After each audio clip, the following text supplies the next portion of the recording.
Okay, so raise your hand if you did last week. You did proponents of eating meat. I thought I did a pretty good job. Um, and by the way, I started this class on Thursday, and everybody told me that I actually did better with meat eaters, like promoting eating meat, than I did with the vegetarian diet. I tried my best. Here's the reality. And those of you who didn't go last week, we get to choose what we put in our bodies, ladies and gentlemen. We get free will, if you will. And this is the only body we get. So we have to take care of it. And I know some of those foods out there that are really delicious and yummy are sugary, right? Full of calories, full of carbs.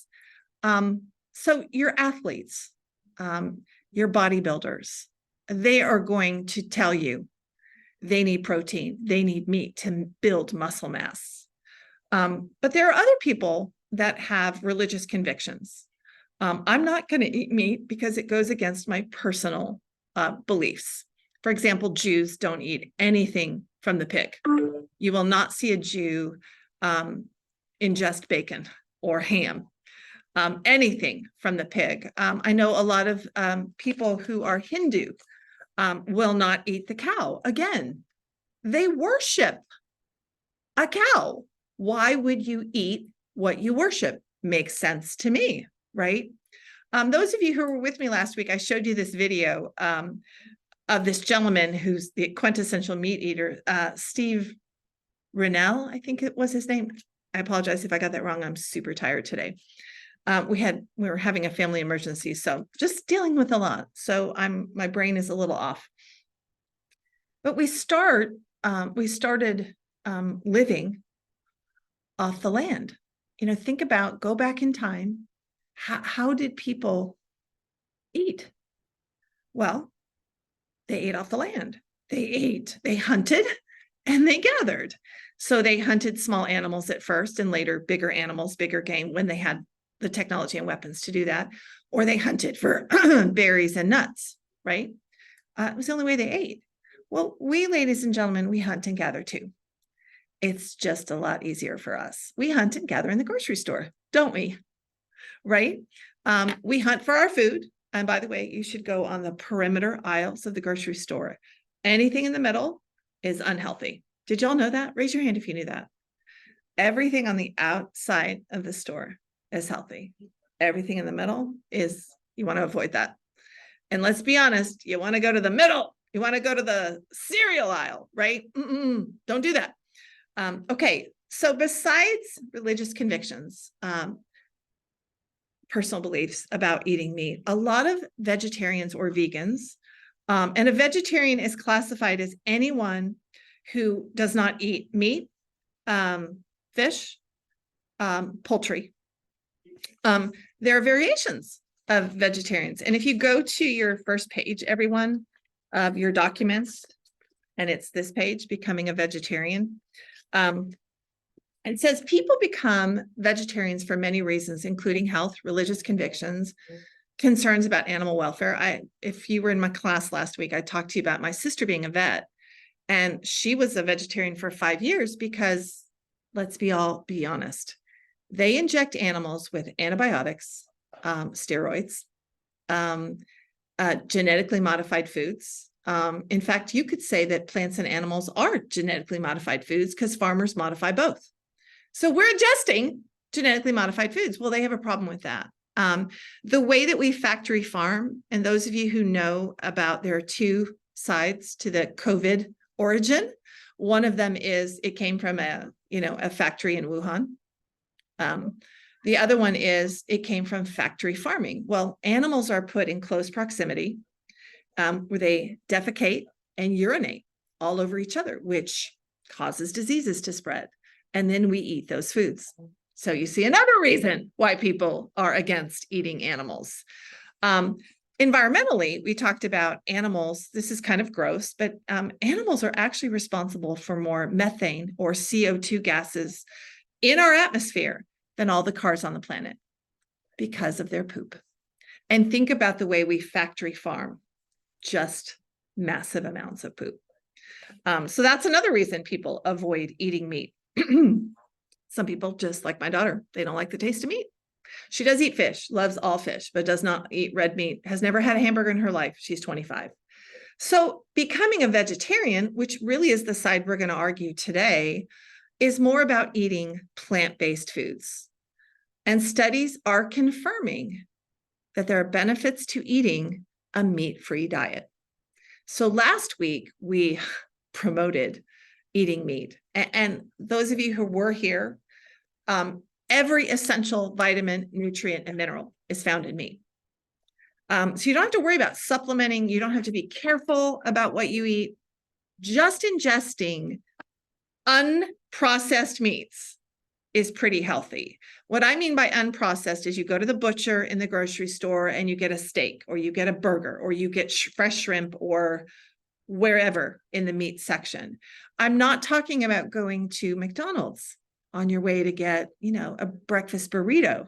That's going to be processed meat. So here's the problem last week I talked to you about. When they did medical studies in the past that showed an association between meat and chronic health conditions, they put together processed and unprocessed meats. Okay, so that's the vegetarian's best argument. It doesn't matter whether it's processed or unprocessed meat. Meat in general, as a category, has been associated with the three most deadly diseases: heart disease, cancer, diabetes, and obesity. Let's just throw that one in there because we're the #1 obese nation. So according to the American Diabetic Association, diabetes, appropriately planned vegetarian diets, including vegan diets, which are really hard, are healthy, nutritionally adequate, and may provide health benefits in the prevention and treatment of certain diseases. So appropriately planned is the operative term here, everybody. Okay, so when you're a strict vegetarian or a vegan, you're health conscious. So to be clear, you could have a Diet Coke, a cheese pizza, and sugar cookies for lunch and be considered a vegetarian. But I think we can all agree that that is not healthy, correct? All right, so by the same token, a meat eater could be someone that eats lean meats or fresh fish, and they could be really, really healthy. And then you could have a meat eater who is eating McDonald's, which nothing in their hamburger is real meat. Anything at Taco Bell, I promise you, is not real meat, okay? And I think that's why it tastes so good. It's processed with high fat, high sodium, and additives that make it taste better. So it's important to make sure that we make those distinctions. But I think our best arguments in favor of vegetarians are these associations with meat and chronic illnesses. So if you look at the bottom of this page, it tells you vegetarians are people who don't eat meat, poultry, or seafood. A vegan, which to me is so hardcore, everybody. A vegan doesn't eat meat, poultry, fish, anything from an animal. Eggs, dairy products, gelatin. So no milk, no yogurt, no cheese, no eggs, which, by the way, all of those come from an animal. That is still considered vegetarian, though, if you are ingesting those. Go to page 2. Can becoming a vegetarian protect you from major diseases? This is body 1. This is our strongest argument.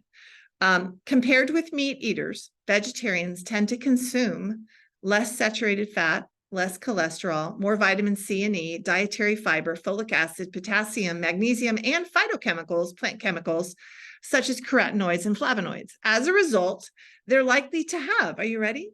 Lower LDL, which is the bad cholesterol, lower blood pressure, lower body mass index, BMI. That is the amount of fat that you can pinch on your body. All of which obviously are associated with better health and longevity, which means you have a lower risk of chronic diseases. So let's start with number 1, heart disease. Just put it at the top if you don't know where it goes. Just put it at the top. Thank you. We'll get it later. Heart disease. Okay. So we know that meat eaters have been linked with heart disease. There's evidence that vegetarians have a lower risk of cardiac events, such as a heart attack and death from cardiac cases. In one of the largest studies, they combined an analysis of data from 5 studies, 76,000 participants. And what they found was, on average, vegetarians were 25% less likely to die of a heart attack. Wow. I think 25% less likely is a pretty significant reduction. Another case validated that. They studied 65,000 people in the Oxford cohort of the European Prospective Investigation into Cancer and Nutrition. So cancer and nutrition, 19% lower risk of death from heart disease among vegetarians. So it's always nice when 2 studies support that same argument. So that's going to be body 1. Number 2, cancer. By the way, if you were in my class last week, we talked about the keto diet being the cancer diet. So what the keto diet does is it's basically your lean meats, your proteins, fruits and vegetables, and it eliminates anything in your pantry. No carbs, no gluten, nothing processed. And what that does is, because anything processed in your pantry breaks down into sugars. Bread breaks down into sugars. You don't want sugar in your body because sugar feeds cancer. If you have cancer and you eat sugar, it's like putting lighter fluid on a fire. So cancer patients know that the keto diet is fundamental in their treatment plan. So what this says basically is the same, right? If you don't want to get cancer, don't eat foods high in saturated fats, high in sugar. So hundreds of studies suggest eating fruits and vegetables can reduce the risk of developing certain cancers. There's evidence that vegetarians have a lower incidence of cancer than non-vegetarians. Maybe the differences aren't large, but I don't know about you. I think it's significant enough to make it worth my while to be really careful about what I put in my mouth. If you stop eating red meat, whether or not you're a vegetarian, you will eliminate a risk factor for colon cancer. I don't know what's going on, ladies and gentlemen, but colon cancer, my dad died of colon cancer. And he had it for 9 years. He battled colon cancer for 9 years, and at the end it spread. It's not clear why, but avoiding animal products has been associated with a reduction of colon cancer. Well, why does this matter to you? I got some bad news for you. Younger and younger people are being diagnosed with colon cancer, and they are associating it with the foods that young people are putting in their mouths. You know, when I was your age, ladies and gentlemen, we didn't have a fast food on every corner. We didn't have the restaurant selections, the choices that you have. We didn't have it. So, and people eat out more often than ever because people are busier than ever. And they're associating this with a higher rate of colon cancer in younger people. Now, I'm going to be honest with you. My dad died of colon cancer, which means I have a family history. So I had to get a colonoscopy at the age of 45. And they recommend 50. And I have to get a colonoscopy every 5 years because it's in my family. Well, I know I have colon cancer in my family. I'm very careful about the amount of and what kinds of foods I put in my body. And the last disease we're going to talk about is diabetes. I'm only going to lightly mention it here. It is mentioned in other articles. Diabetes, there's a difference between type 1 and type 2 diabetes. Type 1 diabetes is when your body cannot produce insulin on its own. Every one of us, if you have normal body functioning, your body naturally produces insulin, and insulin is a way to break down sugars in your body. If you have type 1 diabetes, your body can't do that for you. So you have to have insulin injections in your stomach, and you have to be very, very careful to watch your blood sugar levels. And it's really something difficult to live with. Type 2 diabetes is generally a lifetime of bad habits. Most older people develop type 2 diabetes because your body it gets old and it needs help. So what they did was they studied Seventh-day Adventists. So I love this, is they studied a church group. It's really fascinating. When they do vegetarian studies, ladies and gentlemen, they look at churches, church communities, because remember, we talked about religious convictions being a reason we become vegetarian. So they went to a church community The Seventh-day Adventists obviously very convicted about their vegetarian diet, and they found the vegetarians' risk of developing diabetes was half, 50%, that of non-vegetarians. That's incredible. The Harvard-based Women's Study Health found a similar correlation. So here we have confirmation in a different study between eating red meat, especially processed meats, such as bacon and hot dogs, and diabetes risk. Okay, so remember if those of you who don't know the difference between processed and unprocessed meats, when you process something, you take it from its original form and break it down. The more you break it down, I'm going to give you an example of dog food. Dog food is actually normal food. And what you see is a little pellet of dog food. And what they're saying, what veterinarians are saying about dog food is dogs used to live 20 years. Now they live 8 or 9 because their food has been so processed and broken down, they've stripped out all the nutrients. The more you break down a food, so the better your food is the more natural state it is. You eat a grape, you eat an orange, you eat an apple, that is not processed in any way. You cut that apple down, you cook it down, you actually do cook some of the nutrients. For example, spinach is better raw. There are more nutrients in raw spinach than if you cook. So anytime you process something, you're breaking it down. Is that clear, everybody? Okay, I'm going to go to the outline now. I just did body 1 for you on the outline, so I'm not going to go over body 1. But what we proved was, by and large, research data from numerous medical organizations supports the assumption meat-based diets are linked with serious health conditions in comparison to plant-based diets. Everything I did just now over you was 1, 2, and 3. Okay, body paragraph 2. Besides being considered the healthier diet when compared to meat diets, vegetarian diets also have additional health benefits. So last week when we did we did proponents of meat eating diets. What I told you was there's a link to depression.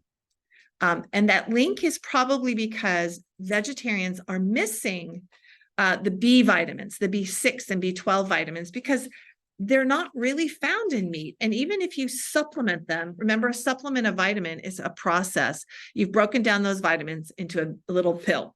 It's processed. So if you go to page 7, everybody, it kind of explains that, wait, eating plants actually can help with depression. So I'm actually counter-arguing one of the arguments I did last week for meat eating. So evidence suggests, and I'm on page 7, and this is one of the arguments in body 2, dietary changes can improve mood and quality without the need for medication. What? A study published in the British Journal of Psychiatry analyzed the dietary patterns and risk of depression in 3,486 participants over a 5-year period. Individuals eating whole foods reported fewer symptoms of depression compared to those who ate mostly processed foods. Okay, so let me break it down to you what the worst foods are. Are you ready? And teenagers like these foods. They like them a lot. And I think it's on. Yeah. Okay, so I'm gonna go to number 2 on your outline, but you don't have to. You can just listen if you want. There was a post from Facty Health in 2018 where there are specific moods which can trigger a depressive episode. You ready? Anything high in gluten, that's anything in your pantry, bread. Those who use artificial sweeteners, foods high in sodium, salt, any sugary food, hydrogenated oils, such as those found in packaged snacks, also in your pantry, alcoholic beverages, caffeine, dairy, foods containing GMOs, that's pretty much all our food, genetically modified, treated with herbicides or pesticides, and fast foods. Okay, so I want you to listen to me carefully, ladies and gentlemen. When you're having a bad day and you're stressed out, what kind of food do you grab? It's usually not the healthy one. And if you think about it, that's the worst thing to do.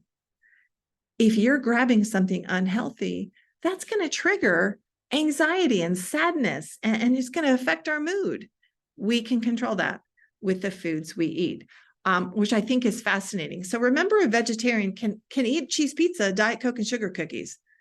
I don't qualify that as a vegetarian diet. So studies found vegetarians who can be deficient in nutrients and vitamins because of dietary issues can change their mood and the risk of developing depression by changing the foods they eat. which I think is kind of really kind of cool that we have the power to kind of change that. Not for everybody, but there's been a link. So those who prefer a plant-based diet have removed meat. And this is 8 million adults in the US alone, according to a 2016 National Harris poll. In general, those who eat a vegetarian diet focus on nuts, fruits, vegetables, lentils, peas, grains, plenty of nutrients, fibers, and essential vitamins. So when they consume no meat, here's another health benefit. You're more likely to see a meat eater overweight or obese than a vegetarian. Now, remember, we talked about this in class. Somebody goes, I don't know any vegetarians that are overweight. Okay. It depends on the vegetarian diet you eat. If you're strictly vegetarian and you're following the healthy vegetarian plants and vegetables, then yeah, you're probably going to be skinny. And there's a video I have that I don't have time to do today. And it's just really talks, there's a new study about the vegetarian diets that kids have, kids who are put on a vegetarian diet. What they found is the adverse effect is they're too thin. They're too skinny. Really interesting, right? So what's fascinating here, vegetarians have lower BMI, which is body mass index. So body mass index, you can literally pinch fat. It's excess fat. You'll know because muscle you won't be able to pinch muscle, which measures the amount of body fat a person has based on height and weight. Because vegetarians often eat less fat, less calories, because of the foods they ingest. 30% of omnivores, according to a journal nutrition study, were overweight or obese. 30% of meat eaters, and only 18 vegetarians were obese. So significant reduction there. Again, a vegetarian could be eating a Diet Coke, cheese pizza, and sugar cookies. That qualifies.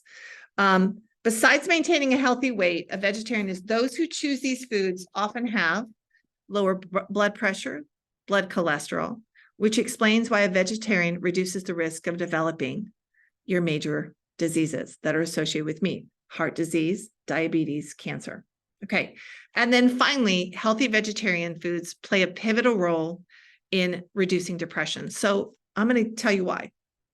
Depression has been linked to inflammation in the brain, chemical imbalances of neurotransmitters. Okay. Vegetarians who eat plant foods are eating foods rich in antioxidants and phytochemicals, which have been shown to repair damage and decrease inflammation in brain cells. And this was according to an article from the Physicians Committee for Responsible Medicine. So they explain those who suffer from depression have higher levels of an enzyme called monoamine oxidase, MAO. Okay. In plant foods, there's a chemical called phytochemical quercetin. It's found in plant-based foods such as apples, kales, grapes, onion, and green tea. It acts as an MAO inhibitor, increasing levels of serotonin, dopamine, and norepinephrine, which, guess what? Reduce depression. So the overall impact shows plant-based foods to reduce depression symptoms. And vegetarians are less likely to be obese, less likely to be overweight. So the findings actually suggest vegetarians not only benefit with physical health, they benefit with mental health. Is anybody a vegetarian here? I hope that gave you validation on your choice. Let me end class with this. You have the choice, ladies and gentlemen, of the foods that you put in your mouth. So I think this was a really important topic for you because you're going to be 18 and leave, and mom and dad will no longer have any say in what you put in your body. And you have to know that the foods you put in your body are going to fuel you. You put garbage in, you're going to get garbage out, or they're going to bring you down. And it's not just physically the bad foods that bring you down, it's mentally. So I want you to really be aware of that. And I hope that that's something you take away from this month's topic. Okay, any questions? I didn't have to go to 10:05. I got it done, everybody. Okay. Bhargav, I know you were in and out. Did you get everything you needed? Yes, ma'am. Hey, Aditi, you're good? All right. Deshitha, you good? All right. Oh, I have Rasya. You did online today. Hello, welcome. Okay, and Abhinav, we're good? All right. How did I do? Did anybody do meat eaters? Did I do pretty good with vegetarians? Did I prove my side pretty well? Okay, is there anybody here who's a vegetarian? You're all meat eaters? Wow. Okay. Wow. I'm really surprised by that. Okay. Have a great weekend, everybody, and thanks for your patience. I appreciate you very much. All right, have a good one.